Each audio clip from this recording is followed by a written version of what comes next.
The network will be ending The Late Show in May. I loved Stephen Colbert, and I guess my laments now are just the lament of the broken-hearted. Hello there, you awakening wonders. Stephen Colbert was a great comedy hero of mine. I loved him on Daily Show. I've been on Colbert. Look, there I am being on Colbert. He's a Catholic. He loves the Lord, like I love the Lord.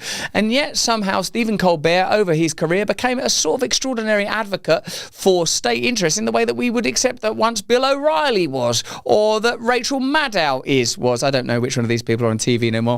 I'll let you into a secret. I don't watch the TV no more. The TV, that's that thing that tries to destroy you if you stand up for the rights of ordinary people or try to be authentic or have integrity in any way at all. So why is it that Stephen Colbert went from being a brilliant comedian, outspoken and willing to attack the interests of the powerful, to advertising vaccines? Well, could it be because CBS, the network he's on, accepts a great deal of money from Big Pharma? Yes, that's obviously the reason. But why are people willing to do that? What happened to Stephen Colbert? And should we be celebrating his cancellation? Let me know in the comments and the chat. The audience was stunned by Stephen Colbert's announcement. Next year will be our last season. The network will be ending The Late Show in May.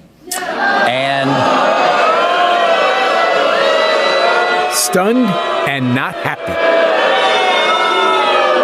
yeah, I share your feelings. It's not just the end of our show, but it's the end of The Late Show on CBS. I'm not being replaced. Now, when I look at Stephen Colbert's face, I can see a certain kindness. Look into his eyes. He's a kind person, isn't he? He's a good person. You can see that. I find it difficult to reconcile that with the man that came out dancing for the vaccines or did the streams from his home during the pandemic and hasn't subsequently addressed the fact that we were lied to en masse, manipulated, shamed, controlled. I also, as a friend of Robert Kennedy, Secretary Robert Kennedy, find it very difficult to accept the way that he's spoken about a fellow Christian, Catholic, and I believe American hero, Bobby Kennedy, attacking him, being ridiculous, profane, absurd. I'm talking about presidential candidate and zombie hiding in your flag closet, RFK Jr., and he would have gotten away with it too if he wasn't the weirdest person on the planet. Tabloid in his sensibilities and mentalities. It really surprises me when people pivot like that. Here's an article about Stephen Colbert by Zaid Jilani in Unheard. The shocking cancellation of Colbert's late-night CBS show will be phased out in May 26, has many speculating about what led to the downfall of a man who was once seen as one of America's most promising political satirists. Matt Boloney reported that the late-night show has been losing more than $40 million a year for CBS. Some surmise that Colbert's recent criticism of parent company Paramount's settlement with Donald Trump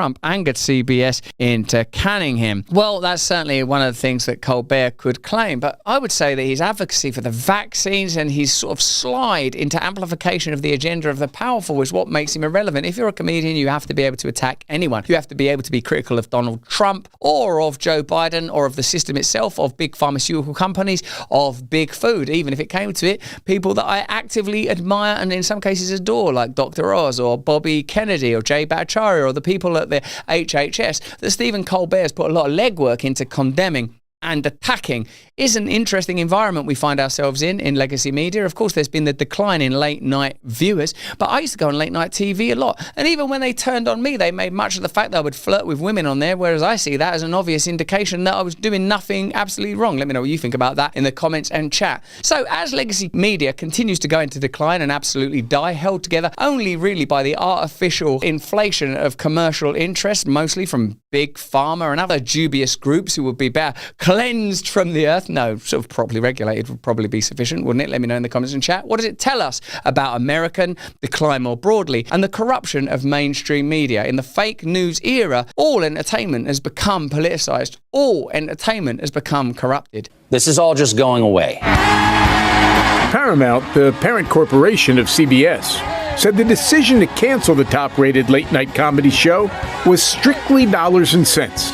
So Stephen Colbert, a once brilliant comedian, an excellent TV show host, ultimately have been hobbled by the alliances that he necessarily makes in order to host a show like that. Here's a really telling moment with Claire Danes, where when talking about, I guess, her show, Homeland Security, she talked about the relationship between the deep state and media. Look at how Stephen Colbert handles this.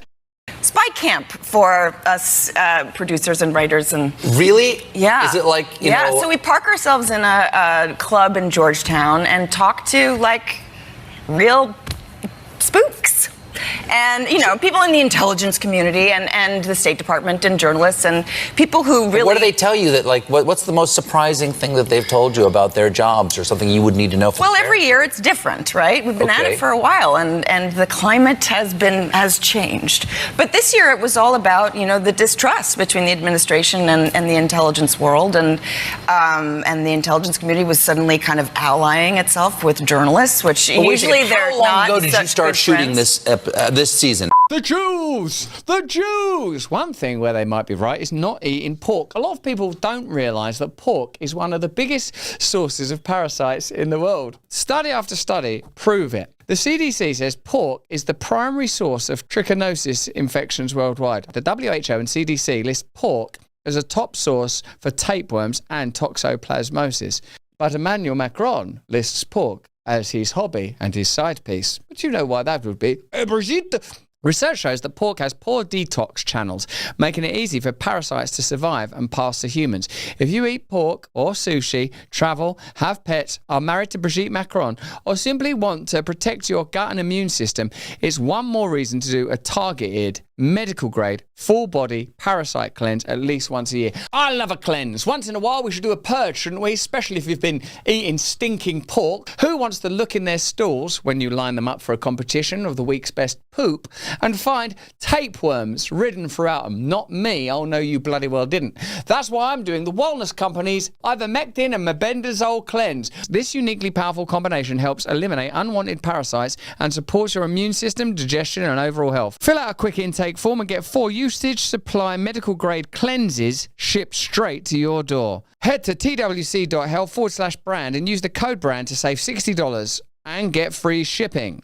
This is by Owen Anderson from Blaze Media. There's a deeper lesson here. Colbert belongs to the same cultural bubble as NPR's president, the university diversity officer, and the late-night writers' room packed with Ivy League graduates who somehow believe that their worldview is neutral. They talk a big game about identifying bias, but can't see the deep blue lens that shapes everything they see and say. They honestly believe that they're just telling the truth, a truth that's conveniently always punches right and kisses left. That's what made Colbert's show feel like a parody of itself. You kept waiting for the wink, the nudge, the moment he break character and admit the absurdity, but it never came. Instead, he delivered gentle laughs for Democrats, tee-hee, aren't they quirky, and launching their furious monologues about Trump, DeSantis, or anyone to the right of Mitt Romney. It wasn't satire, it was seething, partisan rage disguised as applause sign comedy. You wanted it to be a bit, but it wasn't. It was just Colbert, night after night, until the ratings finally collapsed and put the whole sad production out of its misery. If only Colbert had stuck to the kind of comedy that exposes absurdity rather than reinforces it. Instead, he spent the next decade scolding America to sleep, hoping the canned applause would drown out the snoring. Ultimately, this is an economic decision. Viewers are in decline because of the rise of independent media. So when it comes to independent media, mainstream media are anything but unbiased. They have a vested interest in destroying independent media and independent media commentators wherever they can. They'll do that through legislation. They'll do it through smear attacks. They'll do it by coming together under the umbrella of the Trusted News Initiative, the alliance under which most mainstream media